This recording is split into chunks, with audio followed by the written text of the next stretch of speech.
പുളിയൻകല്ല് കുന്നുമ്മൽ മുങ്ങത്ത് തറവാട് ശ്രീ കരിഞ്ചാമുണ്ടി അമ്മയുടെയും വിഷ്ണുമൂർത്തിയുടെയും മറ്റ് ഉപദൈവങ്ങളുടെയും പുനഃപ്രതിഷ്ഠാ കളിയാട്ട മഹോത്സവത്തിന് ഭക്തിസാന്ദ്രമായ അന്തരീക്ഷത്തിൽ തുടക്കമായി.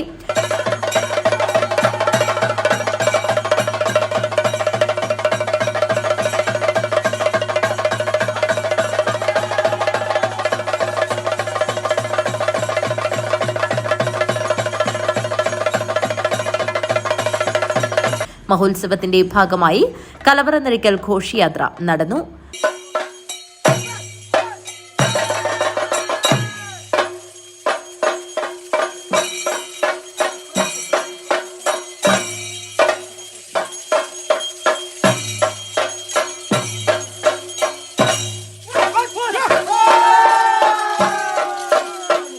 ശ്രീ അങ്കത്തുവയൽ നാടുവാഴുന്നമ്മ ദേവസ്ഥാനത്ത് നിന്നും പുറപ്പെട്ട് 12:30 തറവാട് ദേവസ്ഥാനത്ത് എത്തിച്ചേർന്നു.